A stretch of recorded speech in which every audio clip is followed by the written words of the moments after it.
A nossa entrevistada de hoje mescla várias questões de uma forma única: dor, infâncias, memórias. Então hoje a gente recebe a Aline Bey e eu quero começar já te perguntando, Aline, como eu falei, você fala muito de dor, né, de dores. São temáticas muito sensíveis, né, que atravessam aí suas obras. Para você, falar sobre isso te traz um alívio ou é uma forma de se aprofundar nesses sentimentos? Como eu escrevo a partir de um projeto ficcional, essas dores que estão no livro, né, em alguma medida, não são minhas dores. Poderiam ser, porque a gente está falando de mulheres, né, no sentido de olhar socialmente para essas estruturas, mas não são particularmente as minhas dores.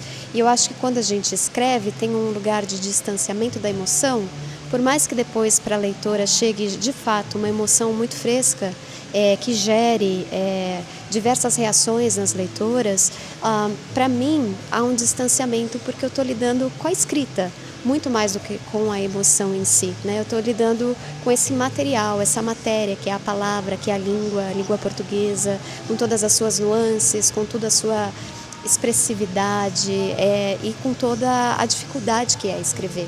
Então, para mim, o meu maior sentimento é um sentimento conectado com a criação e não exatamente com o percurso da personagem dentro da trama que está sendo elaborada no livro. Nesse sentido, eu sou uma outra, né? Eu sou a que escreve, então eu estou numa outra posição. E como que essas histórias surgem para você? Cada livro ele vem de lugares muito...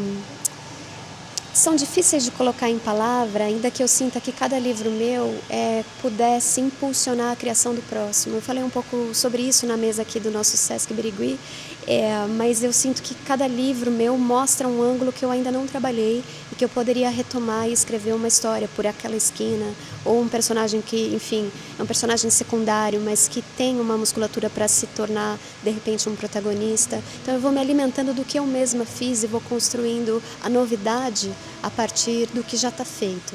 Mas o livro também vem de lugares mais misteriosos do que isso. Eu sinto que o livro não é tão organizado como parece depois quando a gente termina o trabalho e começa a conversar sobre ele. Parece muito organizado, né, o processo. Mas ele é feito de puro caos e você realmente não consegue perceber muito claramente de onde o livro vem. Até que ele começa a surgir e depois você pode narrar, né, o que foi o processo, que é sempre uma abstração, na verdade, uma artificialidade. A Aline comentou, né, que está aqui no Sesc Birigui. Ela deu uma palestra maravilhosa, né? Até não comentei aí na nossa abertura. Então foi um prazer enorme, Aline, ouvir você na palestra. E aproveitando esse gancho que você falou sobre o surgimento, né, dessas histórias, existe um tema que te atravessa muito e que você ainda não colocou ele no papel? Existem muitos temas, mas eu não escrevo exatamente pelo tema. Ainda que depois a gente possa dizer quais são os assuntos do livro, mas eu costumo escrever perseguindo uma coisa um pouco mais nebulosa do que isso. Um personagem, uma imagem, um cheiro, sabe? Uma memória que pode se desdobrar em ficção. Então, é desse modo que eu trabalho, numa espécie de nebulosidade. Eu vou perseguindo uma coisa que vai se abrindo lentamente para mim, conforme eu vou avançando em direção ao livro. Aline, você comentou dessa trilogia, né? É trilogia involuntária que você comentou?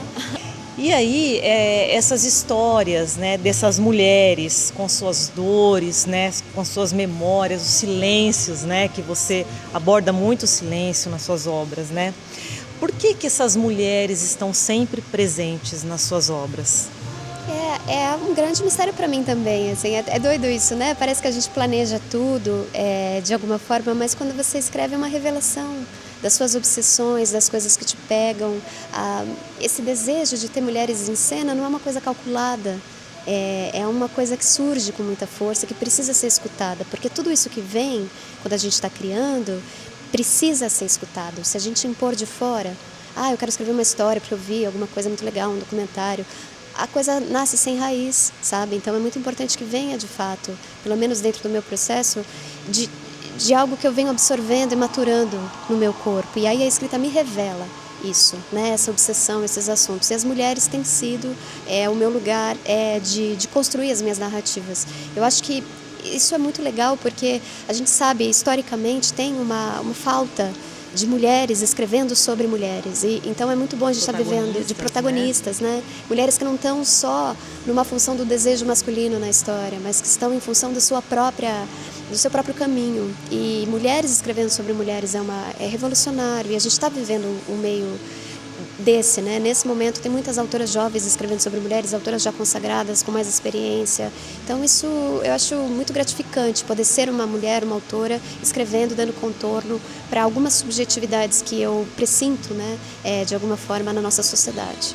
E já pegando como gancho, né, que você falou sobre esse surgimento, né, das histórias dessas mulheres, você comentou na palestra, no bate-papo, sobre a Quiromante, né, lá de Buenos Aires, e que foi a partir dela, de um conto, né, ali que você fez uma oficina, isso, Exato, né, que surgiu a delicada coleção de ausências. Você pode comentar um pouquinho? Claro, quando comecei a pensar em escrever o livro, eu me inscrevi numa pós-graduação em escritas performáticas na PUC-Rio, e eu me inscrevi justamente para ter esse diálogo com outros artistas, que eu acho isso muito proveitoso na criação. Ela não precisa ser isolada, você não precisa ficar solitária escrevendo, né? Em diálogo é muito melhor. E aí nessa oficina a professora pediu que a gente escrevesse uma história que se passasse num presente contínuo.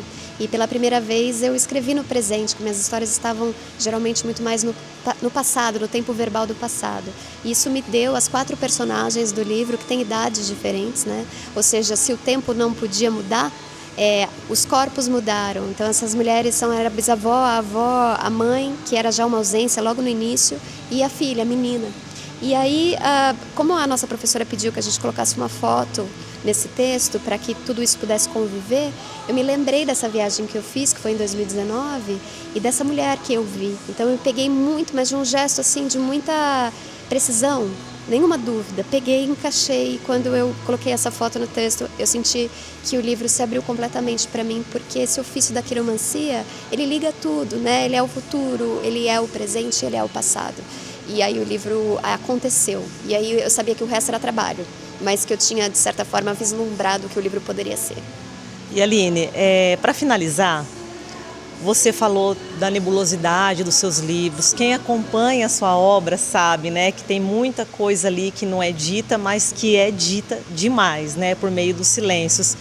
Os seus leitores te perguntam, o que acontece aqui? O que você quis dizer com isso? O que aconteceu de fato? Eles te fazem essas perguntas? Muito, muito, mas ao mesmo tempo eles chegam com tanto respeito ao corte, porque eu sinto que cada vez que me perguntam, mesmo em clubes de leitura, que o debate é mais aberto, né, a respeito da trama, tem um respeito com o que não foi dito como uma espécie de indicação de uma subjetividade importante de ser preservada. Então eles perguntam, mas eles sabem que não vai ter resposta. É uma pergunta retórica, assim, sabe? Eles perguntam e ficam olhando e rindo e sabendo que não vou dar uma resposta e que talvez eles nem queiram também essa resposta. Eu acho que é mais o exercício da pergunta. Porque uma inquietação Exato, deles. você sair de um livro com uma pergunta, com muitas perguntas, isso é um ótimo exercício. Se a gente sair com tudo que a gente tinha de pergunta respondido, eu acho que o livro podia ser mais. Eu acho que sair cheio de perguntas é um dos meus maiores desejos. E eu percebo isso nas minhas leitoras sempre. E é como se a subjetividade fosse uma via importante, o que de fato dá esse tom para o livro, né? A subjetividade, ela acaba sendo um personagem? Eu acredito que sim. E eu acho que o pressentimento também é um saber. Quando a gente intui uma situação, não que a gente necessariamente precise colocar em palavras, mas tem um acordo silencioso entre os corpos que compreenderam aquilo. E eu acho que tem isso quando você lê uma história que tem esses cortes como a minha, né? Há uma compreensão mútua dessa verdade que não precisa necessariamente ser colocada nas alturas da linguagem, mas que é sentida no corpo. E que eu acho que o silêncio, se ele for se tornar um modo, uma espécie de estética, e se a gente se apropriar desse silêncio que foi colocado para a gente historicamente, né, como uma ferida aberta, mas se a gente se apropriar dele historicamente como um poder, Eu acho que é um pouco isso que a minha obra deseja, sabe? Esse conhecimento que dividimos como mulheres no mundo e que a gente vai passando de geração em geração pelo corpo. Maravilha. Aline, muito obrigada, viu? Que as suas histórias possam cada vez mais inspirar e chegar em novos leitores. Obrigada, querida. Foi um prazer. Um beijo para todos que estão assistindo a gente. Obrigada. Obrigada.